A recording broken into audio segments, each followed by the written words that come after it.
This is Debbie Poryes, that's P as in piano, O-R-Y-E-S, and I'm going to be doing a series of instructional videos about how to play some jazz piano.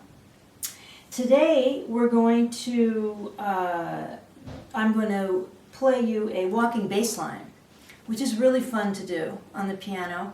You can play by yourself and still work on your timing and your groove. And it's going to be a walking bass line that takes 4 measures with 4 quarter notes each, which is in a way the definition of a walking bass line. It's the quarter note. And we're going to be doing a dominant 7th chord with a couple of commonly played voicings, chord voicings, commonly played in jazz piano, and that is a dominant voicing with a 9 and a dominant voicing with a 13th. Okay, so I'll play it for you a little bit so you get it in your ear, and then I'll explain to you what I'm doing.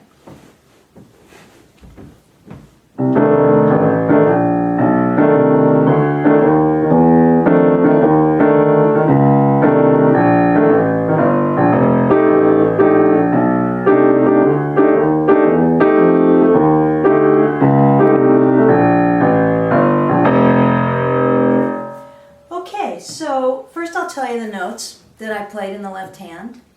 I played F, A, B flat, B natural, C, D, E flat, E natural, and then F, going down to E flat, D, D flat, C, B flat, A, G, C, F to start over. In the right hand, I played 2 different chord voicings. One is, well, to review what's a dominant 7th chord, a root position dominant 7th chord in F would be F, A, C, and E flat. So we have a major 3rd in the chord. We have what we call a perfect 5th in the chord. We don't necessarily always play it. And we have a E flat in the chord. That's the minor 7th. A 7th that's a half step below a major 7th and a whole step below the root. So in my right hand I'm playing this arrangement of the chord, which is another way to say what a voicing is. It's the 7th, that's the E flat. The 3rd, that's the A. And the D, which we call 13. It's really the same as the 6th. It's a whole step above the 5th.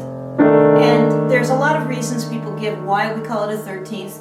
None of them are really very good, but in this context, most people will call this an F13 chord. So you have to kind of get used to the use of the language. So first I was playing that voicing.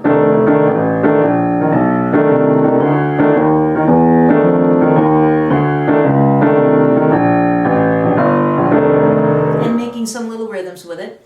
And then I played this other voicing, which is the 3rd first, which is the A, then the E flat, the 7th, then the G, which we call the 9th, which again is the same as the 2. It's just a whole step above the root of the chord F, but we call it a 9th in this context for lots of different reasons.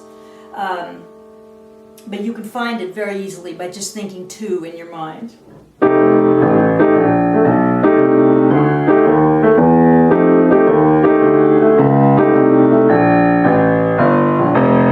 So you can practice that bass line and from F to F and back again, and you can do it in some different keys and some different dominant chords. There's 11 other ones. And then you can work a bit on improvising against that bass line. There's a number of ways to go about that, and one thing to remember about improvising, melodic improvising, is that a lot of people have a lot of different ideas about it. Some people think of the scales, some people think of the chord notes with other chromatic notes, things we call passing tones and neighbors, and some people just use their ear. And the idea is that it's supposed to sound kind of like the chord. So there's a number of ways to go about this. One thing you can do is you can fool around with what some people call the blues scale, which is F, A flat, B flat, B natural, C, and E flat. And that has a history and lots of explanations, but those are the notes. And you can fool around with those notes while you play this walking bass line.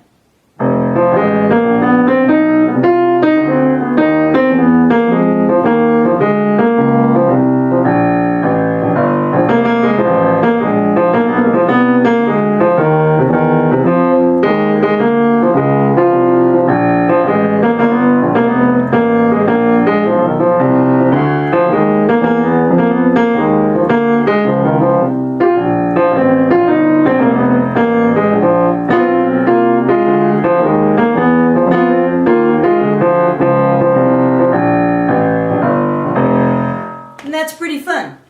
You can also throw that D in there. Sometimes I say blues scale, but add the D, because the D is so groovy.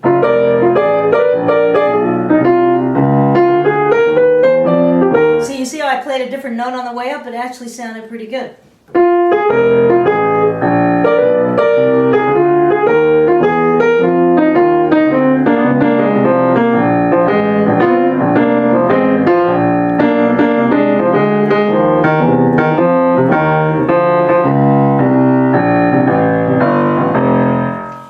Also add some little passing notes, what we call passing notes, notes that go from one note to another note.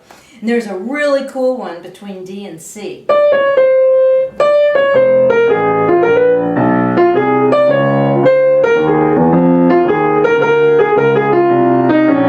I didn't mess that up too much. I was so busy thinking about my little other note I played in the left hand. Okay, I'll do that again.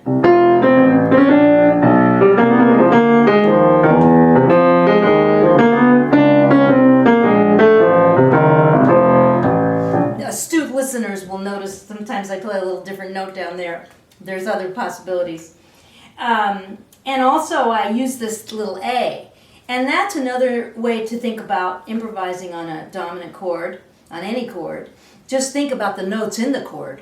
So that A is the third, and that C is the fifth, and that E flat is the seventh.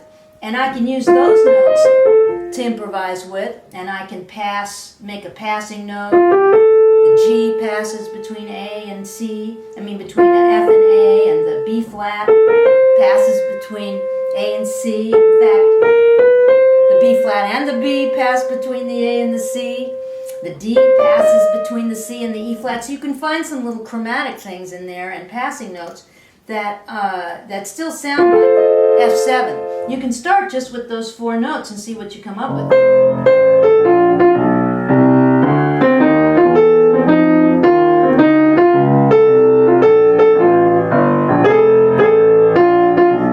Now I added that A flat as a little kind of bluesy thing that slapped up there to the A.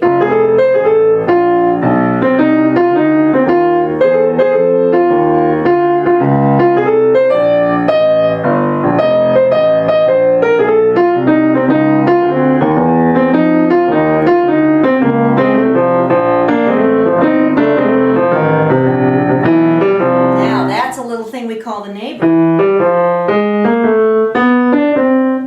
I use the little notes surrounding my chord notes.